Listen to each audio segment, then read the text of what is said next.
उत्तर प्रदेश में कोरोना को लेकर जो तैयारियां की गई हैं, जो रिजल्ट मिल रहे हैं, जानकारी दे रहे हैं एसीएस हेल्थ अमित मोहन प्रसाद, सुनते ये हैं। दर 19.1% थी, तो उससे ये 17.7% इसमें गिरावट हुई है।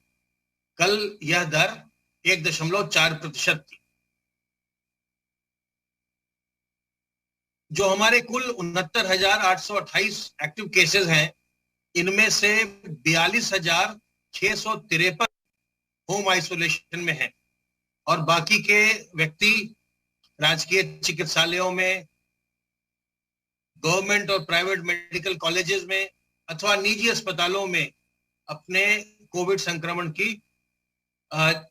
संक्रमण का इलाज करवा रहे हैं। उसका ट्रीटमेंट वहां उनका चल रहा है। सर्वेलेंस की कार्रवाई निरंतर हम कर रहे हैं और surveillance, contact tracing, testing, COVID appropriate behaviour, इन सब का ये मिला जुला असर रहा है। और साथ में कोरोना कर्फ्यू, जिससे लोगों के बीच का इंटरेक्शन बहुत ही कम करने में सफलता मिली, इन सब का ये मिला जुला असर रहा है कि संक्रमण बहुत ही निचले स्तर पर आया है और लगातार कम हो रहा है। अब तक 2,85,804 इलाकों में 6,34,666 टीम दिवस के माध्यम से 3,54,38,614 घरों का सर्विलांस किया जा चुका है और इनमें रहने वालों की संख्या 17,04,92,990 है। वैक्सीनेशन का कार्य प्रदेश में लगातार चल रहा है और अब तक 1,31,80,187 लोगों को वैक्सीन की पहली डोज लगाई जा चुकी है। 33,63,047 लोगों को वैक्सीन की दूसरी डोज भी लगाई जा चुकी है। अब तक कुल मिलाकर 1,65,43,234 डोजेस दी जा चुकी हैं। 1 जून से हम 18 से 45 वर्ष के आयु वर्ग के लोगों का वैक्सीनेशन पूरे प्रदेश में प्रारंभ कर देंगे और इसके लिए आप जिन जनपदों में अभी प्रारंभ नहीं हुआ है वो इंतजार करें। अगले आने वाले रविवार से मोस्ट प्रोबेबली हम अगले रविवार से हम बाकी के 52 जिलों के लिए भी स्लॉट्स ओपन कर देंगे और वहां के भी युवा वर्ग के लोग, युवक और युवतियां अपना पंजीकरण करा करके और वैक्सीनेशन करवा सकेंगे। 18 से 45 वर्ष का जो आयु वर्ग है, इसमें वैक्सीनेशन कराने के लिए अपना पंजीकरण कराना, पहले से प्री रजिस्ट्रेशन कराना अनिवार्य है, तो वो आप जरूर करवाइएगा और अपना वैक्सीनेशन करवाइएगा।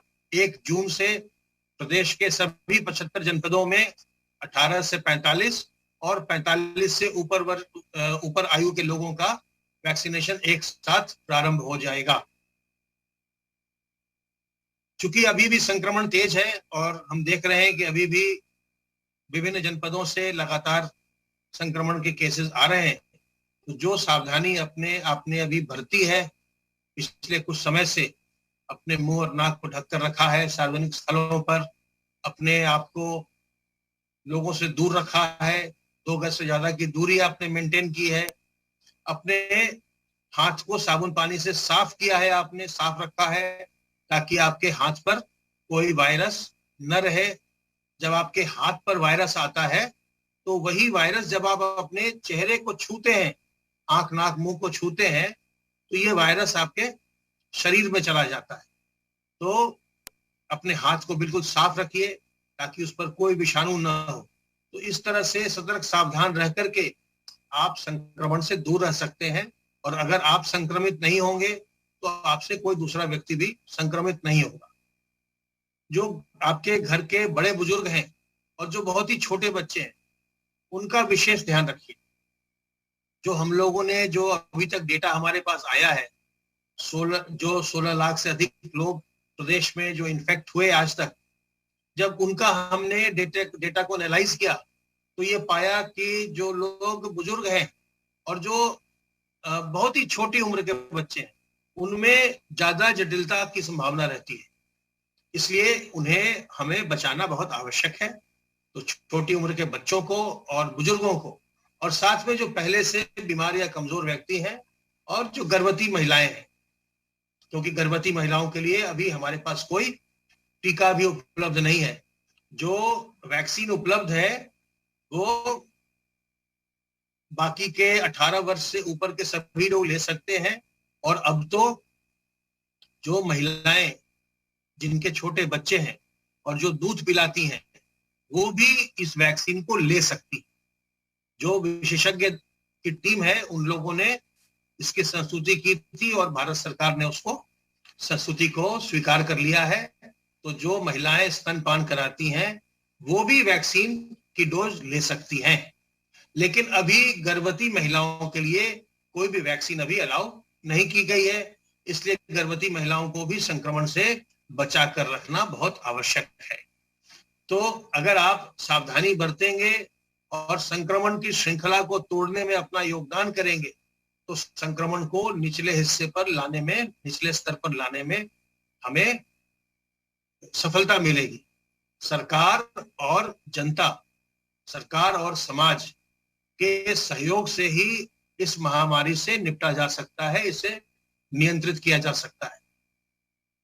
इस समय निगरानी समितियों की बड़ी अहम भूमिका है, चाहे वो ग्रामीण क्षेत्र में हो चाहे वो शहरी क्षेत्र में हो। सभी निगरानी समितियों को दवा के पैकेट्स उपलब्ध करवाए गए, और अगर किसी व्यक्ति में लक्षण आते हैं तो बिना इंतजार किए हुए, बिना इस बात की प्रतीक्षा किए हुए कि उसका अभी कोविड टेस्ट का रिजल्ट आया या नहीं आया है, उनको दवाएं उपलब्ध करवाएं। और लोगों से मैं अनुरोध करूंगा कि उन दवाओं को खाने से आपको कोई नुकसान नहीं होगा, लेकिन अगर आप कोविड संक्रमित हो गए हैं तो आपको फायदा जरूर होगा, और आप अस्पताल जाने से ऐसी बहुत ज्यादा संभावना है कि आपको अस्पताल जाना न पड़े, अस्पताल जाने से आप बच सके। तो इसलिए दवा लेना प्रारंभ कर लीजिए, और निगरानी समितियों के पास ये दवाइयां रखी गई हैं। आपके जो क्षेत्र की आशा है या आंगनवाड़ी वर्कर है या और जो आपके म्युनिसिपल के वर्कर्स हैं, उनसे, म्युनिसिपल कॉर्पोरेशन या नगर पालिका के वर्कर हैं, उनसे संपर्क करके आप ये दवाइयां प्राप्त कर सकते हैं। तो देश में पर्याप्त संख्या में दवाइयां निगरानी समितियों को उपलब्ध कराई गई हैं। तो अगर हम एक दूसरे का सहयोग करें, निगरानी समितियां लोगों पर नजर रखें, लोगों को दवाएं उपलब्ध करवाएं, तो हम इस संक्रमण को नियंत्रित रख सकते हैं। सावधान रहिए, सतर्क रहिए। किसी प्रकार की दुविधा हो, मैं बार बार दोहराता हूं कि हमारे हेल्पलाइन नंबर 1800 180 51 45 पर फोन करिए। स्वस्थ रहिए, संक्रमण मुक्त रहिए और सब परिवार प्रसन्न रहिए। हेल्थ अमित मोहन प्रसाद ये जानकारी दे रहे थे। कोरोना वैक्सीन को लेकर भी उन्होंने बताया कि 1 जून से प्रदेश भर में अब वैक्सीनेशन का अभियान चलेगा और उन सभी जनपदों में भी 18 साल से ज्यादा उम्र के लोगों के लिए वैक्सीनेशन शुरू हो जाएगा जहां अभी ये शुरुआत नहीं हुई है। अब एसीएस सूचना नवनीत सहगल क्या कुछ जानकारी दे रहे हैं, उनको भी सुनते हैं। रणनीति रही है, ट्रेस, टेस्ट, ट्रीट, और उसके साथ साथ आंशिक कोरोना जो कर्फ्यू लगाया गया है, और प्रदेश सरकार ने जो टीकाकरण पे जो एक तेजी से एक अभियान चलाया हुआ है, उसका परिणाम है कि आज प्रदेश में संक्रमण और कम हुआ है। जहां टेस्ट बढ़ते जा रहे हैं, टेस्ट की संख्या बढ़ती जा रही है, वहीं जो पॉजिटिविटी रेट है, जो नए मामले आने की दर है, वो घटती जा रही है। देश में उत्तर प्रदेश एक ऐसा प्रदेश है जहां पर कि टेस्ट बढ़ाए जा रहे हैं और पॉजिटिविटी कम हुई है। माननीय मुख्यमंत्री जी स्वयं इसका निर्देशन कर रहे हैं, और आज माननीय मुख्यमंत्री जी ने अपना 18 मंडलों का भ्रमण समाप्त किया है। माननीय मुख्यमंत्री जी पिछले लगभग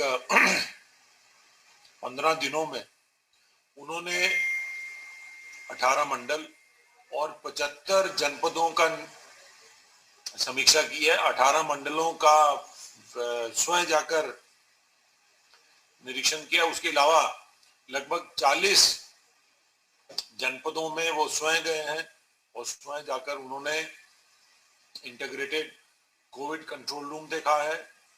वहां पर जो कोविड के अस्पताल हैं वहां गए हैं, मरीजों से बात की है, गांव में गए हैं, गांव में निगरानी समितियों द्वारा जो मेडिकल किट वितरण का और संक्रमित